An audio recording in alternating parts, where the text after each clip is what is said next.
Halo semuanya, Shalom. Selamat datang di channel YouTube RM Baboros. Hari ini kita akan menjelajahi salah satu Gua Maria, sebuah tempat yang penuh dengan kedamaian dan spiritualitas dan banyak pengalaman spiritual dari umat yang sudah pernah berziarah ke Gua Maria ini. Sebelum lanjut, kami juga mengucapkan terima kasih banyak untuk yang sudah mendukung. Dan bagi yang baru bergabung, jangan lupa terus support kami dengan cara tekan tombol subscribe dan lonceng notifikasinya. Biar kalian gak ketinggalan video-video menarik lainnya tentang wisata religi di Indonesia. Like jika suka dan komen memberikan saran untuk kesempurnaan video selanjutnya. Setelah kita mengunjungi beberapa wisata yang ada pada beberapa video sebelumnya, baik itu wisata religi dan wisata umum, pada hari ini kita berkesempatan mengunjungi Gua Maria Jatiningsih. Sebuah destinasi spiritual yang terletak di daerah istimewa Yogyakarta, tepatnya berada Jalan Jatiningsih, Jitar Kulon, Sumber Arum, Kecamatan Moyudan, Kabupaten Sleman, Daerah Istimewa Yogyakarta. Dengan keindahan alam yang mempesona dan suasana yang khusyuk, tempat ini menawarkan pengalaman spiritual yang mendalam. Mari kita telusuri bersama keindahan dan makna yang terkandung di dalamnya. Gua Maria Jatiningsih dibangun pada tahun 1986 di atas tanah hibah dari Ignatius Purwidono yang merupakan seorang warga setempat. Pada tahun 2000, gua ini diberkati oleh Uskup Agung Semarang, Monsinyur Dr. I.G. Suharyo PR, kemudian diberi nama Gua Maria Ratu Perdamaian. Gua Maria Sendang Jatiningsih dulunya bernama Sendang Pusung.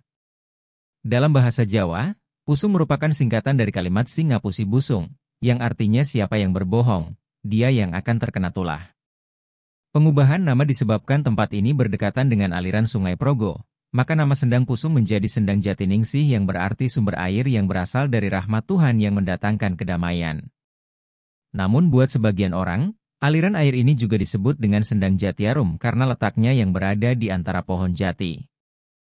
Jalur menuju lokasi cukup mudah diakses, dengan jalan yang sudah diaspal dan petunjuk arah yang jelas. Fasilitas parkir yang luas juga tersedia bagi pengunjung, baik untuk kendaraan roda 2 maupun roda 4. Selain itu, di sekitar lokasi juga tersedia beberapa warung makan kecil, toilet umum, dan area istirahat. Adapun tempat menjual souvenir dan perlengkapan rohani lainnya untuk kebutuhan dan oleh-oleh rohani, Anda tidak perlu khawatir untuk merencanakan kunjungan ke tempat ini, bahkan bersama keluarga. Filosofi ini tercermin dalam suasana tempat ini yang begitu tenang, jauh dari hiruk-pikuk kota. Bagi umat Katolik, Gua Maria adalah simbol tempat perlindungan, di mana mereka bisa berdoa, merenung, dan memperdalam iman mereka. Tidak hanya itu, Gua Maria Jatiningsih juga memiliki nilai sejarah tersendiri. Dulu, tempat ini dimulai sebagai lokasi kecil untuk berdoa yang kemudian berkembang menjadi salah satu tujuan ziarah terbesar bagi umat Katolik. Hingga hari ini, tempat ini terus menjadi saksi bisu dari jutaan doa yang dipanjatkan oleh umat yang datang dari berbagai daerah. Setibanya di Gua Maria Jatiningsih, Anda akan disambut dengan suasana alam yang begitu asri.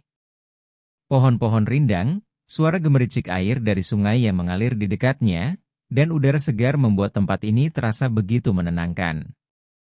Daya tarik utama tentu saja adalah gua alami yang menjadi tempat berdirinya patung Bunda Maria. Dengan pencahayaan alami dan suasana tenang, gua ini memberikan pengalaman spiritual yang mendalam bagi siapa saja yang berdoa di sana.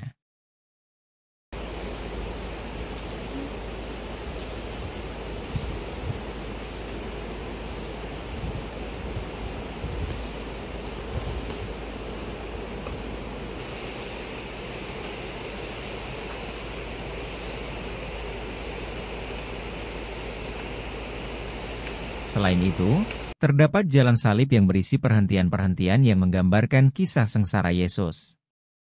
Jalan salib ini sering digunakan oleh para peziarah untuk refleksi dan doa. Ada juga taman doa yang tertata rapi, cocok bagi Anda yang ingin berdoa dalam keheningan. Suasana Gua Maria semakin indah. Lilin-lilin yang menyala di sepanjang jalan dan di area doa menciptakan atmosfer penuh hikmat. Ini adalah momen yang sangat spesial bagi para peziarah. Sebagai tempat ziarah, Gua Maria Jatiningsih menjadi lokasi berbagai aktivitas keagamaan. Salah satu kegiatan utama di sini adalah doa rosario, yang sering dilakukan secara individu maupun berkelompok. Pada bulan Mei dan Oktober, yang dikenal sebagai bulan Rosario dalam tradisi Katolik, Gua Maria Jatiningsih akan dipenuhi oleh umat yang datang untuk berdoa dan mengikuti prosesi khusus. Tradisi ini menjadi momen yang sangat dinantikan oleh para peziarah karena memberikan pengalaman spiritual yang lebih mendalam. Bagi Anda yang ingin berkunjung ke Gua Maria Jatiningsih, ada beberapa tips penting yang perlu diperhatikan mulai dari waktu terbaik untuk berkunjung adalah pagi hari atau sore menjelang malam.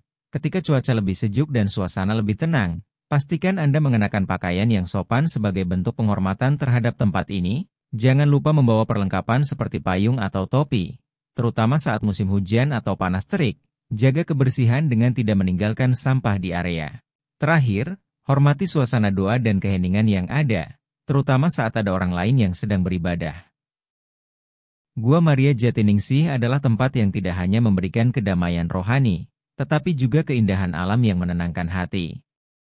Jika Anda sedang mencari tempat untuk merenung atau memperdalam spiritualitas, Gua Maria Jatiningsih adalah pilihan yang sempurna.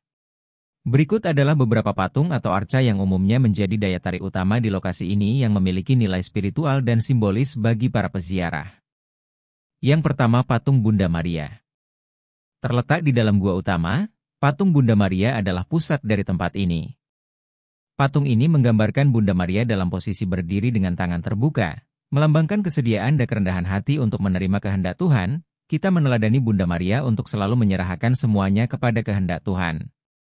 Patung ini menjadi simbol utama di Gua Maria Jatiningsih, tempat umat Katolik datang untuk memohon bimbingan, pengharapan, dan kedamaian. Bunda Maria di sini menjadi simbol pengantara doa umat kepada Tuhan. Banyak yang percaya bahwa mendoakan intensi mereka di hadapan patung ini membawa kedamaian batin dan jawaban atas doa mereka. Adapun patung Yesus dalam perjalanan salib berada tepat di sepanjang rute jalan salib yang ada di area Gua Maria Jatiningsih. Rute jalan salib dilengkapi dengan patung-patung kecil yang menggambarkan 14 perhentian sengsara Yesus menuju penyaliban. Setiap perhentian menggambarkan adegan penting dari kisah sengsara Yesus, seperti Yesus dijatuhi hukuman mati, Yesus memikul salib, Yesus jatuh untuk pertama kali, dan seterusnya hingga perhentian terakhir, di mana Yesus dimakamkan. Jalan salib ini menjadi tempat refleksi mendalam bagi para peziarah, yang mengenang penderitaan Yesus demi keselamatan manusia. Patung-patung ini juga membantu umat membayangkan perjalanan sengsara Yesus secara visual. Selanjutnya ada patung Yesus di pangkuan Bunda Maria. Bunda Maria memeluk tubuh Yesus yang telah menderita sampai tidak bernyawa lagi, menunjukkan perpaduan kesedihan mendalam dan iman yang teguh kepada kehendak Allah. Sebagai ibu, Bunda Maria telah menemani Yesus sejak kelahirannya hingga saat-saat terakhirnya di dunia. Melalui peristiwa ini, umat beriman diingatkan akan cinta dan pengorbanan Bunda Maria yang luar biasa sebagai bagian dari rencana keselamatan Allah. Tidak hanya itu, ada juga patung pesan Yesus kepada Yohanes saat dirinya di atas kayu salib. Saat tergantung di kayu salib, Yesus memandang ibunya, Maria, dan murid yang ia kasihi, Yohanes. Dalam salah satu dari 7 perkataan terakhirnya, Yesus berkata kepada Maria, Ibu, inilah anakmu," lalu kepada Yohanes, inilah ibumu." Melalui perkataan ini, Yesus tidak hanya menunjukkan kasih dan tanggung jawabnya sebagai anak, tetapi juga memberikan teladan kasih yang melampaui ikatan darah. Dengan menyerahkan Maria kepada Yohanes, Yesus mengukuhkan komunitas baru yang terbangun dalam iman dan kasih, di mana semua orang yang percaya menjadi bagian dari keluarga Allah. Yohanes menerima Maria ke dalam rumahnya, menandakan bahwa umat beriman juga dipanggil untuk menerima Bunda Maria sebagai ibu rohani mereka. Adapun patung percakapan Yesus dengan wanita Samaria. Pertemuan ini mencerminkan kasih Yesus yang melampaui batasan budaya, gender, dan status sosial. Saat berbicara dengan wanita itu, Yesus meminta air minum, yang mengejutkan wanita tersebut karena Yahudi biasanya tidak bergaul dengan orang Samaria. Yesus kemudian berbicara tentang air hidup yang dapat ia berikan, yang akan memuaskan dahaga jiwa untuk selamanya. Wanita itu, yang sebelumnya hidup dalam kesalahan dan penolakan masyarakat, menerima pengajaran Yesus dan menyadari bahwa ia adalah Mesias yang dijanjikan. Dengan penuh sukacita, ia kembali ke kotanya dan bersaksi kepada orang-orang tentang Yesus. Kisah ini menegaskan bahwa kasih dan keselamatan Allah tersedia bagi semua orang, tanpa memandang latar belakang atau masa lalu mereka. Dalam Yesus, manusia dipulihkan dan diberi kesempatan untuk memulai hidup baru dalam kebenaran. Keunikan dari arca-arca di Gua Maria Jatiningsih. Material dan seni. Patung-patung di tempat ini biasanya dibuat dari bahan yang tahan terhadap cuaca dan diletakkan secara strategis agar mudah diakses oleh pengunjung. Banyak pengunjung meletakkan lilin, bunga, atau benda-benda devosional di sekitar patung sebagai tanda hormat dan doa. Penempatan patung di tengah suasana alam memberikan kesan tenang dan mendalam bagi para peziarah. Patung-patung ini tidak hanya menjadi elemen dekoratif, tetapi juga sarana penting dalam mendukung pengalaman spiritual dan ziarah di Gua Maria Jatiningsih. Terima kasih telah menonton video ini. Jangan lupa untuk memberikan like, tulis komentar Anda di bawah, dan subscribe channel kami untuk konten menarik lainnya. Sampai jumpa di video berikutnya.